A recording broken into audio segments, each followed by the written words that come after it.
ये बात तो आपने सुनी होगी कि किसी के अंदर भूत या आत्मा आ जाती है तो उसको निकालने के लिए हम लोग बहुत सी तंत्र विद्या करते हैं ताकि उस शरीर को वो आत्मा छोड़ दे। पर दुनिया में एक ऐसा डरावना और हिला देने वाला केस आया था जिसमें 1 नहीं, 2 नहीं, 3 नहीं बल्कि 40 आत्माएं वास कर गई थी। और यही नहीं, वो 40 आत्माएं एक दूसरे से लड़ रही थी इस बात पे कि वो शरीर किसका होगा। आज हम बात करने जा रहे हैं एक सच्ची घटना के बारे में जिसने एक समय पर अमेरिका को भी हिला कर रख दिया था, क्योंकि अमेरिका कोर्ट को भी इस बात को मानने के लिए मजबूर होना पड़ा था कि सच में शैतान होते हैं और ये कोई छोटी बात नहीं थी। The Conjuring movie part 3 the devil made me do it एक सच्ची घटना उसी पर आधारित थी और ये फेमस घटना पैरानॉर्मल एक्टिविटी रिसर्चर्स एड और लॉरेन के सामने घटी थी। इस वीडियो को एंड तक जरूर देखना क्योंकि आपको भी विश्वास हो जाएगा कि शैतान होते हैं जिन्हें हम देख नहीं पाते और ऐसी कोई भी शैतानी शक्ति आपकी लाइफ में आ जाए तो आपकी पूरी जिंदगी बर्बाद हो जाएगी। तो आइए जानते हैं ब्रूकफील्ड जैसे एरिया की एक सच्ची घटना जिसने दुनिया को शैतान के अस्तित्व को मानने के लिए मजबूर कर दिया। ये कहानी अमेरिका की एक ब्रूकफील्ड एरिया की है। जिस समय यहाँ घटना हुई थी तब यहाँ की पॉपुलेशन बहुत कम थी और यहाँ क्राइम भी बिल्कुल नहीं होते थे। लेकिन 180 साल बाद जहाँ से ये कहानी की शुरुआत होती है ग्लेजल फैमिली से। एक दिन जूडियो और उसके पति ने काम के सिलसिले में बाहर रहने का फैसला किया और उन्होंने ब्रूकफील्ड में घर रेंट पर ले लिया और वो अपना सारा सामान लेकर नए घर में पहुंच गए। उनकी एक बेटी थी जिसका नाम डेबी था और डेबी की एज 17 साल थी और इनका एक छोटा बेटा था डेविड। जब ये नए घर में शिफ्ट हुए तब सब कुछ दिनों तक बिल्कुल सही था और ना ही इस घर की कोई हॉन्टेड स्टोरी थी। लेकिन कुछ दिनों बाद डेविड अजीब हरकतें करने लगा। वो रात को सोते हुए जोर जोर से चिल्लाता था और डर जाता था और कभी कभी तो दिन के समय भी उसको अजीब अजीब चीजें दिखाई देती थी। शुरुआत में तो पेरेंट्स को लगा कि ये मस्ती कर रहा है और हमें डराने की कोशिश कर रहा है, लेकिन जब ये हरकतें हद से ज्यादा होने लगी तो डेविड के पेरेंट्स को लगा कि पानी अब सिर के ऊपर से जा रहा है। तब डेविड के पेरेंट्स ने उससे बात करी। डेविड ने बताया कि उसको इस घर में एक बूढ़ा इंसान दिखाई देता है जो बहुत डरावना दिखाई देता है। उसके बड़े बड़े नाखून हैं, लाल लाल आंखें हैं और वो किसी शैतान जैसा दिखाई देता है। डेविड बताता है कि उस बूढ़े इंसान ने कहा कि इस पूरे परिवार को ये घर छोड़कर चले जाना चाहिए। ये बात सुनकर उसके घर वाले डर जाते हैं, लेकिन बूढ़ा आदमी कौन था, वो इनको घर से जाने के लिए क्यों बोल रहा था और डेविड की बातों में कितनी सच्चाई थी, ये सारी बातें आज भी राज है।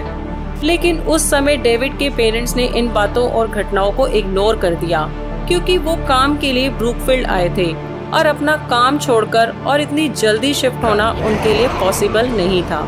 समय बीतता गया और डेविड की हालत और ज्यादा खराब होने लगी और रात को चिल्लाना और डरना दोनों बहुत ज्यादा होने लगा।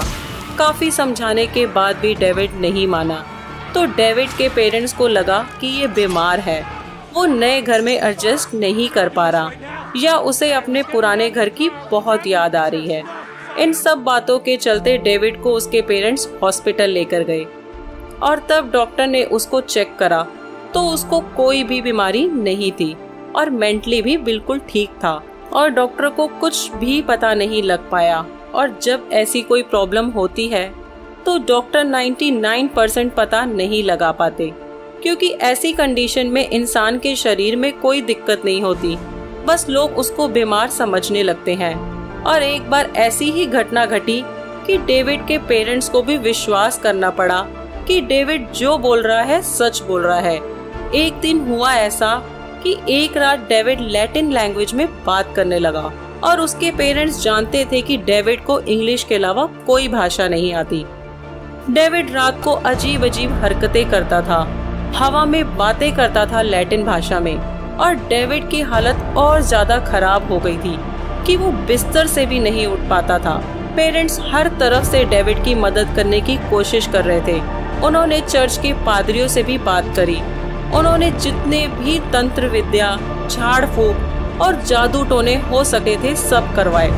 उसको अच्छे डॉक्टर को भी दिखाया और एक दिन डेविड की हालत इतनी ज्यादा खराब हो गई कि उसने डर के मारे अपनी आवाज ही खो दी।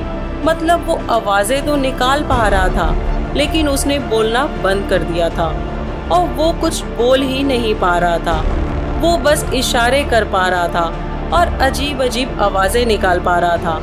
और अब डेविड के पेरेंट्स को लगने लगा था कि अब तो हमें कुछ ना कुछ करना पड़ेगा, नहीं तो डेविड को हम खो देंगे, क्योंकि डेविड लगातार बीमार पड़ता जा रहा था और उसके अंदर खून की कमी हो रही थी।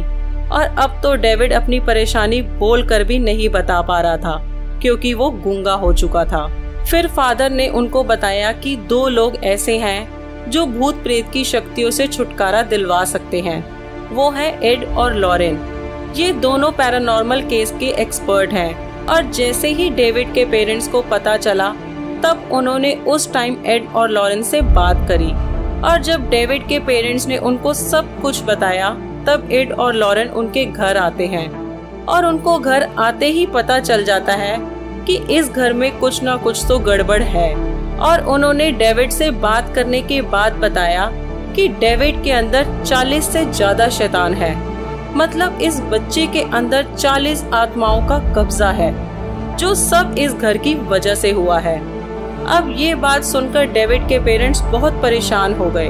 और एड और लॉरेन ने ये भी बताया कि ये जो 40 आत्माएं हैं, डेविड के अंदर वो आपस में लड़ाई कर रही हैं, एक दूसरे से कि कौन डेविड के शरीर पर कब्जा करेगी। और ऐसी लड़ाई की वजह से दिन पर दिन डेविड की हालत खराब होती जा रही है। उन्होंने बोला डेविड के ऊपर एक्सोरिज्म करना पड़ेगा। ये एक ऐसा प्रोसेस होता है जिससे डेविड के अंदर सारी आत्माओं को निकाला जा सकता है। डेविड के पेरेंट्स के पास कोई और रास्ता तो था ही नहीं, तो वो एक्सोरिज्म के लिए तैयार हो गए। और ये एक्सोरिज्म 3 स्टेप में होना था।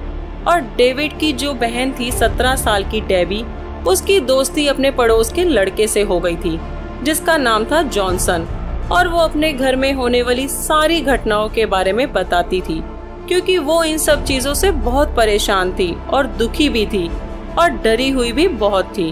और जॉनसन उसकी सारी बातों को सुनता था और समझता था, और शायद वो डेबी को प्यार भी करता था।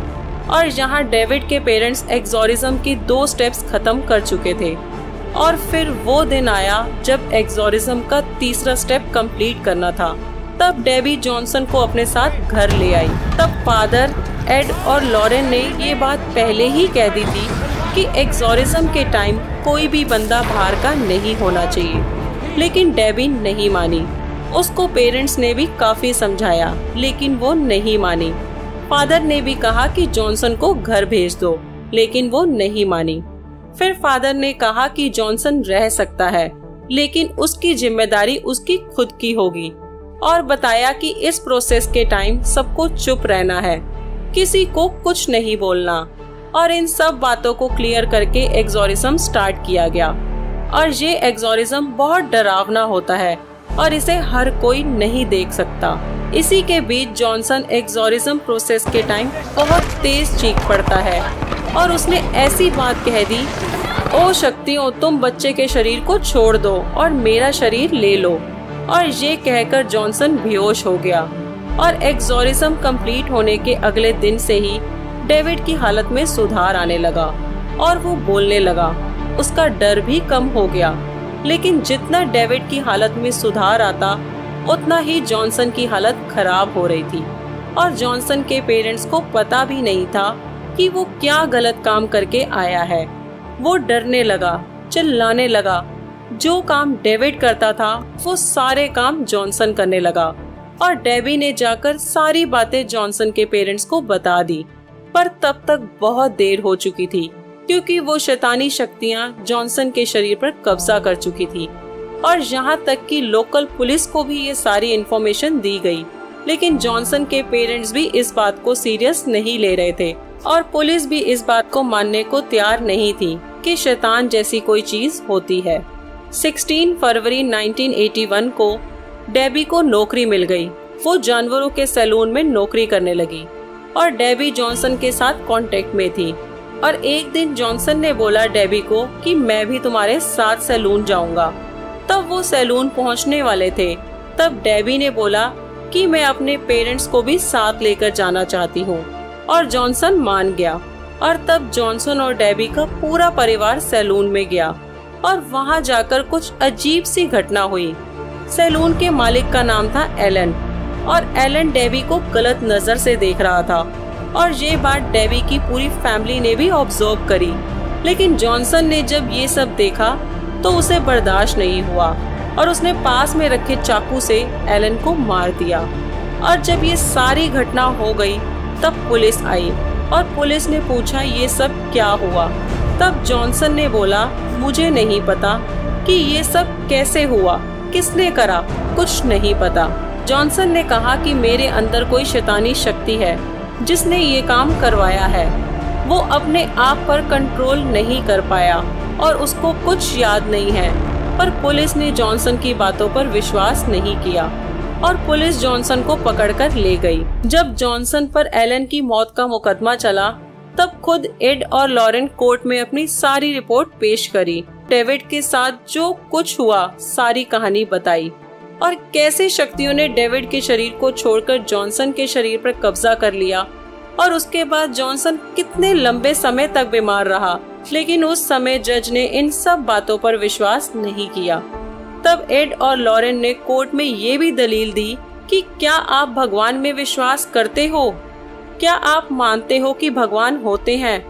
तब कोर्ट में बैठे सब इंसानों ने ये हामी भरी कि हाँ, हम सब भगवान में विश्वास करते हैं। तब एड और लॉरेन ने कोर्ट में कहा कि जब आप मानते हो भगवान होते हैं तो शैतान भी होते हैं। लेकिन फिर भी जज ने इन बातों पर विश्वास नहीं किया और जॉनसन को 10 साल की सजा सुनाई गई और केस को नया मोड़ दिया गया और कहा कि जॉनसन ने अपने आप को बचाने के लिए एलन की हत्या कर दी और जॉनसन को 10 साल से कम करके 5 साल की सजा सुनाई गई। और धीरे धीरे उसकी हालत में भी सुधार आने लगा और जॉनसन ने बाहर आकर डेबी से शादी कर ली और डेविड की फैमिली ने वो घर खाली कर दिया और उस जगह को छोड़कर चले गए।